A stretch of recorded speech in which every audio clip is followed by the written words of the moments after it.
Chapter 3. The Letters from No One. The escape of the Brazilian boa constrictor earned Harry his longest ever punishment. By the time he was allowed out of his cupboard again, the summer holidays had started, and Dudley had already broken his new cinecamera, crashed his remote control aeroplane, and, first time on his racing bike, knocked down old Mrs. Figg as she crossed Privet Drive on her crutches. Harry was glad school was over, but there was no escaping Dudley's gang, who visited the house every single day. Piers, Dennis, Malcolm and Gordon were all big and stupid, but as Dudley was the biggest and stupidest of the lot, he was the leader. The rest of them were all quite happy to join in Dudley's favourite sport, Harry hunting. This was why Harry spent as much time as possible out of the house, wandering around and thinking about the end of the holidays, where he could see a tiny ray of hope.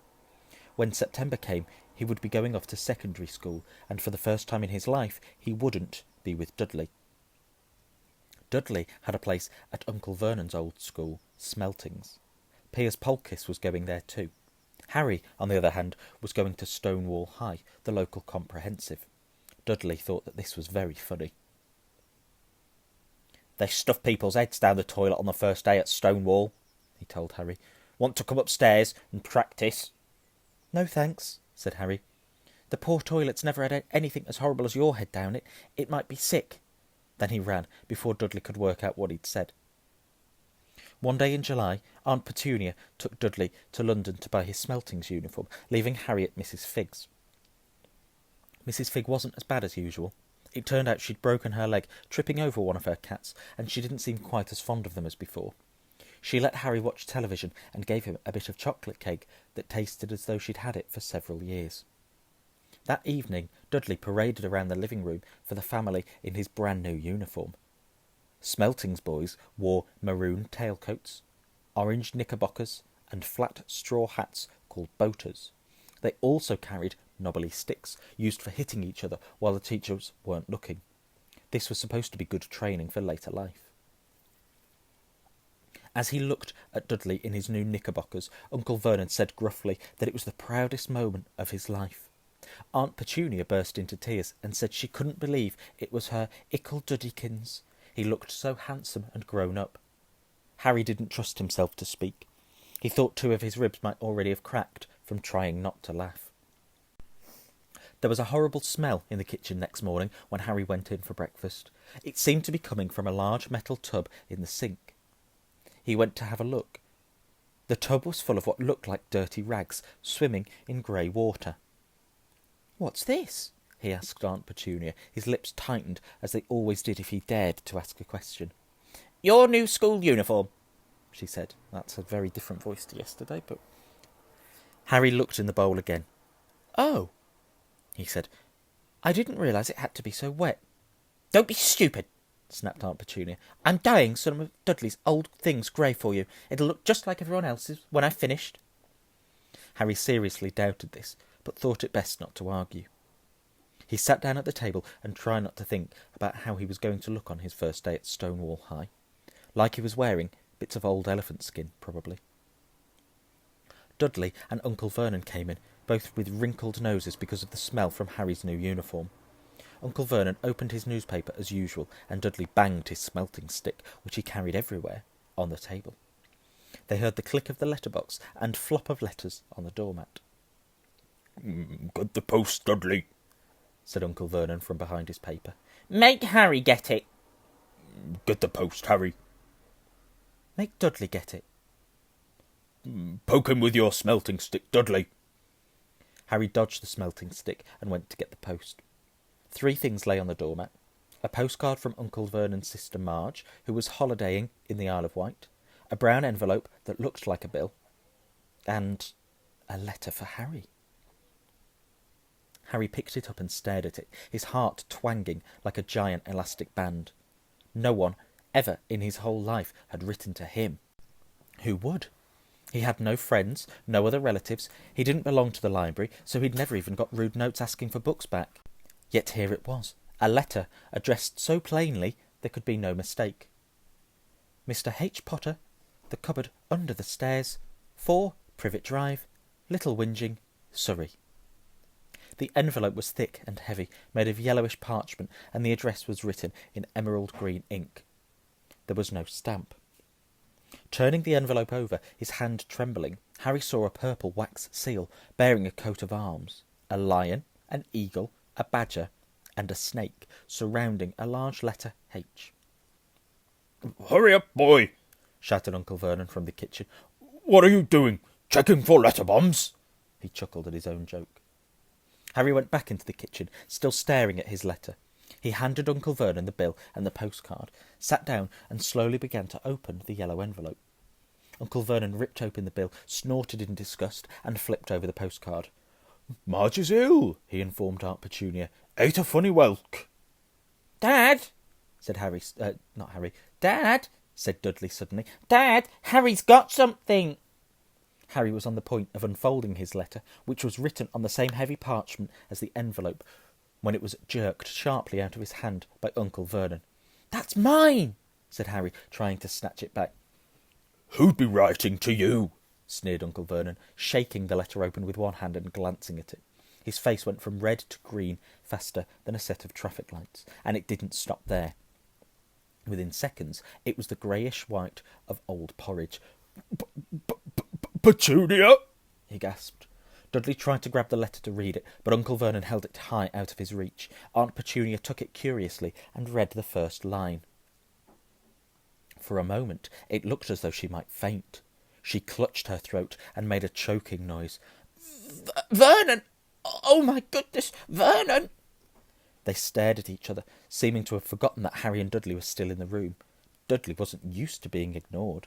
He gave his father a sharp tap on the head with his smelting stick. "I want that letter," he said loudly. "I want to read it," said Harry furiously, "as it's mine." "Get out, both of you!" croaked Uncle Vernon, stuffing the letter back inside its envelope. Harry didn't move. "I want my letter," he shouted. "Let me see it," demanded Dudley. "Out!" roared Uncle Vernon, and he took both Harry and Dudley by the scruffs of their necks and threw them out into the hall, slamming the kitchen door behind them. Harry and Dudley promptly had a furious but silent fight over who would listen at the keyhole. Dudley won, so Harry, his glasses dangling from one ear, lay flat on his stomach to listen at the crack between the door and floor. "Vernon," Aunt Petunia was saying in a quivering voice, "look at the address. How could they possibly know where he sleeps? You don't think they're watching the house?" "Watching, spying, might be following us," muttered Uncle Vernon wildly. "But what should we do, Vernon? Should we write back? Tell them we don't want?" Harry could see Uncle Vernon's shiny black shoes pacing up and down the kitchen. "No," he finally said. "No, we'll ignore it. If they don't get an answer, yes, that's best. We won't do anything." "But—" "I'm not having one in this house, Petunia. Didn't we swear when we took him in we'd stamp out that dangerous nonsense?" That evening, when he got back from work, Uncle Vernon did something he'd never done before. He visited Harry in his cupboard. "Where's my letter?" said Harry, the moment Uncle Vernon had squeezed through the door. "Who's writing to me?" "No one. It was addressed to you by mistake," said Uncle Vernon shortly. "I've burned it." "It was not a mistake," said Harry angrily. "It had my cupboard on it." "Silence!" yelled Uncle Vernon, and a couple of spiders fell from the ceiling. He took a few deep breaths and then forced his face into a smile, which looked quite painful. Yes, Harry, about this cupboard. Your aunt and I have been thinking. You're really getting a bit big for it. We think it might be nice if you moved into Dudley's second bedroom." "Why?" said Harry. "Don't ask questions!" snapped his uncle. "Take this stuff upstairs, now." The Dursleys' house had 4 bedrooms, one for Uncle Vernon and Aunt Petunia, one for visitors, usually Uncle Vernon's sister Marge, one where Dudley slept, and one where Dudley kept all the toys and things that wouldn't fit into his first bedroom. It only took Harry one trip upstairs to move everything he owned from the cupboard to this room. He sat down on the bed and stared around him. Nearly everything in here was broken. The month-old cine camera was lying on top of a small, working tank Dudley had once driven over next door's dog. In the corner was Dudley's first ever television set, which he'd put his foot through when his favourite programme had been cancelled. There was a large bird cage which had once held a parrot that Dudley had swapped at school for a real-life air rifle. That doesn't say that, sorry. For a real air rifle, which was up on a shelf, with the end all bent because Dudley had sat on it. Other shelves were full of books. They were the only things in the room that looked as though they'd never been touched. From downstairs came the sound of Dudley bawling at his mother. I don't want him in there. I need that room. Make him get out. Harry sighed and stretched out on the bed. Yesterday he'd have given anything to be up here. Today he'd rather be back in his cupboard with that letter than up here without it. Next morning at breakfast, everyone was rather quiet. Dudley was in shock. He'd screamed, whacked his father with his smelting stick, been sick on purpose, kicked his mother, and thrown his tortoise through the greenhouse roof, and he still didn't have his room back. Harry was thinking about this time yesterday, and bitterly wishing he'd opened the letter in the hall. Uncle Vernon and Aunt Petunia kept looking at each other darkly. When the post arrived, Uncle Vernon, who seemed to be trying to be nice to Harry, made Dudley go and get it. They heard him banging things with his smelting stick all the way down the hall. Then he shouted, There's another one. Mr. H. Potter, the smallest bedroom, 4 Privet Drive. With a strangled cry, Uncle Vernon leapt from his seat and ran down the hall, Harry right behind him. Uncle Vernon had to wrestle Dudley to the ground to get the letter from him, which was made difficult by the fact that Harry had grabbed Uncle Vernon around the neck from behind. After a minute of confused fighting, in which everyone got hit a lot by the smelting stick, Uncle Vernon straightened up, gasping for breath, with Harry's letter clutched in his hand. Go to your cupboard. I mean, your bedroom, he wheezed at Harry. Dudley, just go. Harry walked round and round his new room. Someone knew he had moved out of his cupboard, and they seemed to know he hadn't received the first letter. Surely that meant they'd try again.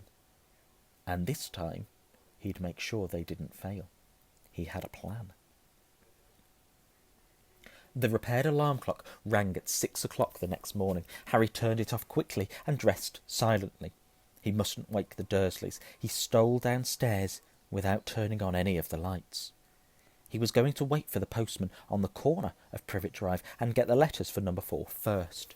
His heart hammered as he crept across the dark hall towards the door. Start that again, sorry. His heart hammered as he crept across the dark hall towards the front door. Harry leapt into the air. He'd trodden on something big and squashy on the doormat, something alive. Lights clicked on upstairs, and to his horror, Harry realised that the big squashy something had been his uncle's face. Uncle Vernon had been lying at the foot of the front door in a sleeping bag, clearly making sure that Harry didn't do exactly what he'd been trying to do. He shouted at Harry for about half an hour, and then told him to go and make a cup of tea. Harry shuffled miserably off into the kitchen, and by the time he got back, the post had arrived, right into Uncle Vernon's lap. Harry could see 3 letters addressed in green ink. "I want," he began, but Uncle Vernon was tearing the letters into pieces before his eyes. Uncle Vernon didn't go to work that day. He stayed at home and nailed up the letterbox. See, he explained to Aunt Petunia through a mouthful of nails, if they can't deliver them, they'll just give up. "I'm not sure that will work, Vernon." Oh, these people's minds work in strange ways, Petunia. They're not like you and me, said Uncle Vernon, trying to knock a nail. I'm doing really well here. Trying to knock in a nail with a piece of fruitcake Aunt Petunia had just bought him. On Friday, no fewer than 12 letters arrived for Hallie. Brilliant. Hallie Potter. I'll write that one. Hallie Potter. On Friday, no fewer than 12 letters arrived for Harry. As they couldn't go through the letterbox, they had been pushed under the door, slotted through the sides, and a few even forced through the small window in the downstairs toilet. Uncle Vernon stayed at home again. After burning all the letters, he got out a hammer and nails and boarded up the cracks around the front and back doors so no one could get out. He hummed, "Tick, go through the tulips, as he worked and jumped at small noises. Can you tell I don't know what the song Tiptoe the Tulips is? On Saturday, things began to get out of hand. 24 letters to Harry found their way into the house, rolled up and hidden inside each of the 24 eggs that their very confused milkman had handed Aunt Petunia through the living-room window. While Uncle Vernon made furious telephone calls to the post office and the dairy, trying to find someone to complain to, Aunt Petunia shredded the letters in her food mixer. "Who on earth wants to talk to you this badly?" Dudley asked Harry in amazement. On Sunday morning, Uncle Vernon sat down at the breakfast table, looking tired and rather ill, but happy. "No post on Sundays," he reminded them happily as he spread marmalade on his newspapers. "No letters today." Something came whizzing down the kitchen chimney, as he spoke, and caught him sharply on the back of the head. Next moment, 30 or 40 letters came pelting out of the fireplace like bullets. The Dursleys ducked, but Harry leapt into the air trying to catch one. "Out! Out!" Uncle Vernon seized Harry around the waist and threw him into the hall. When Aunt Petunia and Dudley had run out with their arms over their faces, Uncle Vernon slammed the door shut. They could hear the letters still streaming into the room, bouncing off the walls and the floor.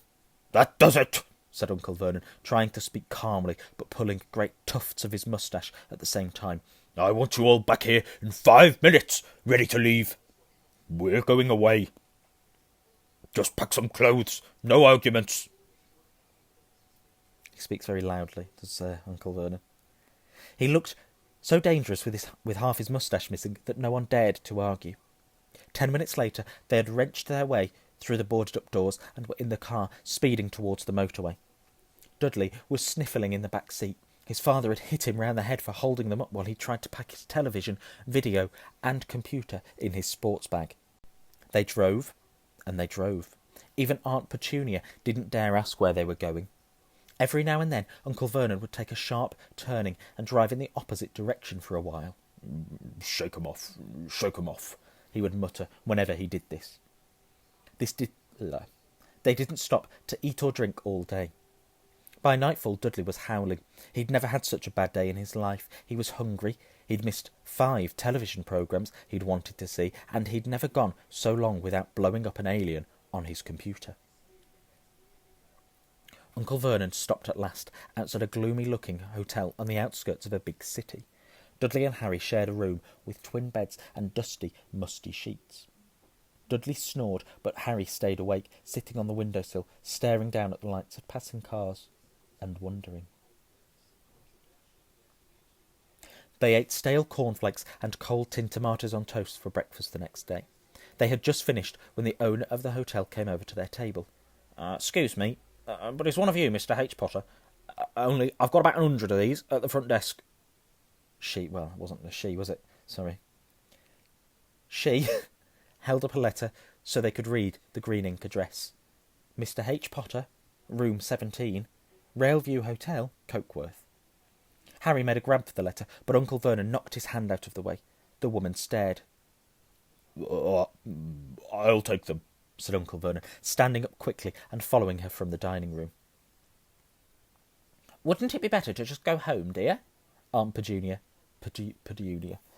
Oh, I'm having a whale of a day now, aren't I? Okay. Aunt Petunia suggested timidly. Hours later, but Uncle Vernon didn't seem to hear her. Exactly what he was looking for, none of them knew.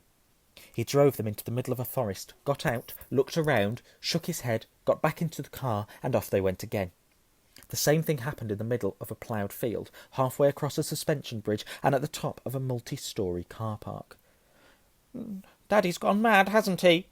Dudley asked Aunt Petunia dully, late that afternoon.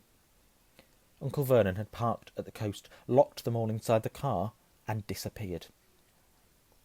It started to rain. Great drops beat on the roof of the car. Dudley snivelled. "It's Monday," he told his mother. "The great Humberto's on tonight. I want to stay somewhere with a television." Monday. This reminded Harry of something. If it was Monday, and you could usually count on Dudley to know the days of the week, because of television, Then tomorrow, Tuesday, was Harry's 11th birthday. Of course, his birthdays were never exactly fun. Last year, the Dursleys had given him a coat hanger and a pair of Uncle Vernon's old socks. Still, you weren't 11 every day. Uncle Vernon was back, and he was smiling. He was also carrying a large thin package and didn't answer Aunt Petunia when she asked what he'd bought. Found the perfect place, he said. Come on, everyone out. It was very cold outside the car. Uncle Vernon was pointing at what looked like a large rock way out to sea. Perched on top of the rock was the most miserable little shack you could imagine. One thing was certain. There was no television in there. Storm forecast for tonight, said Uncle Vernon gleefully, clapping his hands together. And this gentleman's kindly agreed to lend us his boat. A toothless old man came ambling up to them, pointing with a rather wicked grin at an old rowing boat bobbing in the iron-grey water below them. I've already got us some rations, said Uncle Vernon, so all aboard. It was freezing in the boat. Icy sea spray and rain crept down their necks, and a chilly wind whipped their faces. After what seemed like hours, they reached the rock, where Uncle Vernon, slipping and sliding, led the way to the broken-down house. The inside was horrible. It smelled strongly of seaweed, the wind whistled through the gaps in the wooden walls, and the fireplace was damp and empty. There were only 2 rooms. Uncle Vernon's rations turned out to be a packet of crisps each and 4 bananas. He tried to start a fire, but the empty crisp packets just smoked and shriveled up. Could do with those letters now, eh? He said cheerfully. He was in a very good mood. Obviously, he thought nobody stood a chance of reaching them here in a storm to deliver post. Harry privately agreed, though the thought didn't cheer him up at all. As night fell, the promised storm blew up around them. Spray from the high waves splattered the walls of the hut, and a fierce wind rattled the filthy windows. Aunt Petunia found a few mouldy blankets in the second room and made up a bed for Dudley on the moth-eaten sofa. She and Uncle Vernon went off to the lumpy bed next door, and Harry was left to find the softest bit of floor he could, and to curl up under the thinnest, most ragged blanket. The storm raged more and more ferociously as the night went on. Harry couldn't sleep. He shivered and turned over, trying to get comfortable. His stomach was rumbling with hunger. Dudley's snores were drowned by the low rolls of thunder that started near midnight. The lighted dial of Dudley's watch, which was dangling over the edge of the sofa on his fat wrist, told Harry he'd be 11 in 10 minutes' time. He lay and watched his birthday tick nearer, wondering if the Dursleys would remember at all, wondering where the letter-writer was now. 5 minutes to go. Harry heard something creak outside.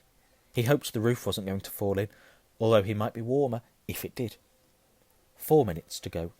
Maybe the house in Privet Drive would be so full of letters when they got back that he'd be able to steal one somehow. 3 minutes to go. Was that the sea? Slapping hard on the rock like that? And 2 minutes to go. What was that funny crunching noise? Was the rock crumbling into the sea? 1 minute to go, and he'd be 11.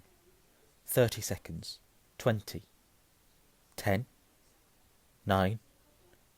Maybe he'd wake Dudley up, just to annoy him. 3. 2. 1. Boom!